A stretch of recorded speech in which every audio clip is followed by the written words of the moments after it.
কি? আমি থমকিত চিত্তে ভাবতে থাকি, কেন এত মায়া আমার জন্য। প্রথমে আমাকে বিয়ে করতে চাইলেন, মেনে নিলাম। কখনো বা খারাপ আচরণ করেন, কখনো বা ভালো। বারে বারে নতুন রঙে সামনে আসেন।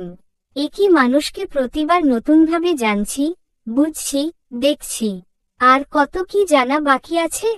হয়তো বিয়ের পর আরো অনেক নতুন তথ্য জানতে পারবো।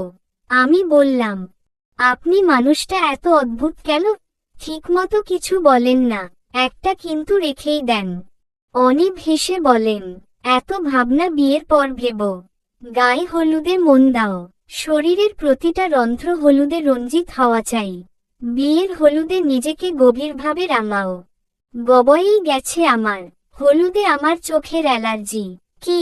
চোখ জ্বলে? না, হলুদ দেখলেই বিরক্তি লাগে তাই। এতদিন ভেবেছিলাম সামান্য পাগল। এখন দেখি, পৃথিবীর সব পাগলের মাথা এক হয়ে মিলে তোমার মাথা তৈরি। কি করে সামলে উঠবো আমি জানি না।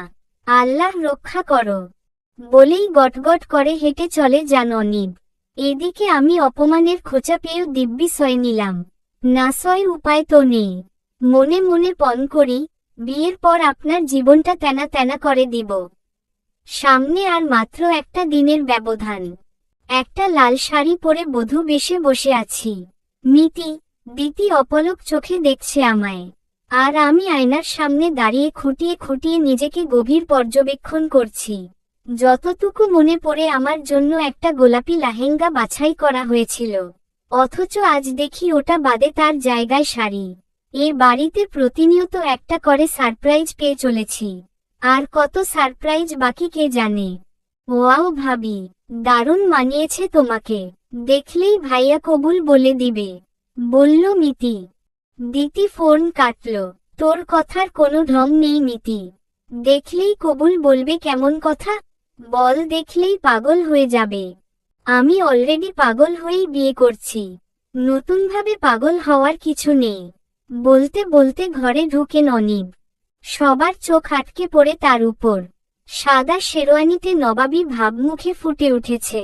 অনিব আবারও বললেন, তোরা একটু বাইরে যা, আমার বউয়ের সাথে কথা আছে। আহা, কি রোমান্টিক। বলতে বলতে ওরা বোন চলে যায়। অনিব দরজা বন্ধ করে দেয়। এদিকে আমি ভয় অস্থির। বিয়ে না হতেই স্বামীর অধিকার ফলাতে চলে এলো নাকি লোকটা। আমি ভীতি দূর করতে বলি, আপনি না লেহেঙ্গা পছন্দ করেছিলেন? তবে এই শাড়ি কেন? এই শাড়িটা লেহেঙ্গার চেয়েও ভারী। আমার দম বন্ধ হয়ে আসছে। অনিব আমার খুব নিকটে চলে এলো। তারপর হেঁচকা টানে এক হাত ধরে কাছে টেনে নিল আমায়। অতঃপর বলল, ওইসব লেহেঙ্গা পরবে আর লোকজন তোমার কোমর, পেট ফিতে দর্শন করবে। আমি চেয়ে চেয়ে দেখব আর পুলকিত হব?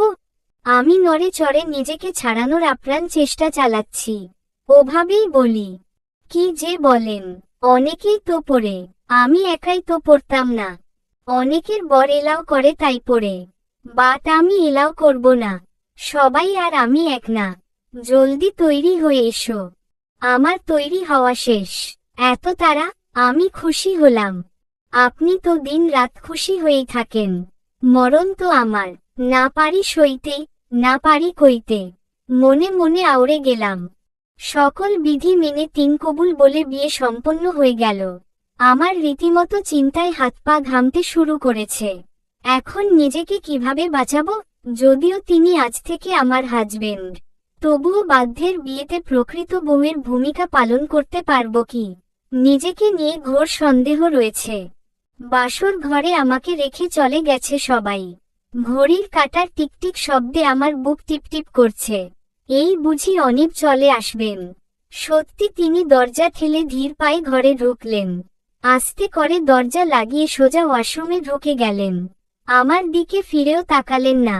একটু পর বের হয়ে বিছানায় আমার পাশেই শটান শুয়ে পড়ে বললেন, কি কষ্ট বিয়ে করতে বাবা। সারাদিন এদিক থেকে ওদিক দৌড়ানো, লোকের ভিড়, হইচই। মাথায় আগুন লেগে যাচ্ছিল। আমি উনার শুয়ে পড়া দেখে স্বস্তির নিঃশ্বাস ছেড়ে বললাম, আপনি খুব ক্লান্ত বোঝাই যাচ্ছে। সকালে হয়তো অফিসেও যেতে হবে। ঘুমিয়ে পড়ুন। অনিব আমার দিকে তাকিয়ে কিছু একটা ভেবেই আমাকে হেঁচকা টানে বিছানায় ফেলে দেয়। তারপর আমার উপর চড়ে বলল, এই শোনো, নিজেকে বেশি চালাক ভেবো না।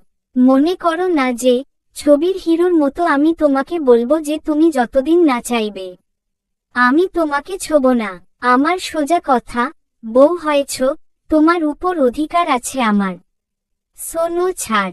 আমি মিনতির স্বরে বলি, আজকে অন্তত ছাড় দেন। উহু, আজকের দিন কখনো ফেরত আসবে, বরং অন্য সব দিন ছাড় পাবে, আজ না। আমি অসহায় হয়ে চেয়ে আছি। কোথা থেকে কি হয়ে গেল? নকল বউ থেকে সত্যি বউ হয়ে গেলাম। আর এখন ইসবো সইতে হবে। কাঁদতে চেষ্টা করছি, পারছি না। যদি কান্না দেখে লোকটার মন গলে তবুও আজ রেহাই পেয়ে যাব। কিন্তু সময়মতো কান্নাও হাত গুটিয়ে নিয়েছে। অনিব আমার হাত চেপে ধরে ঠোঁটে ঠোঁট গুজলেন। বাধা দিয়ে জানি লাভ নেই। এবার কিন্তু চোখের জল পড়তে ভুলল না। আমি সারারাত কেঁদে গেলাম, আর উনি সে সব তোয়াক্কা না করে নিজের অধিকার ফলিয়ে গেলেন। চলবে।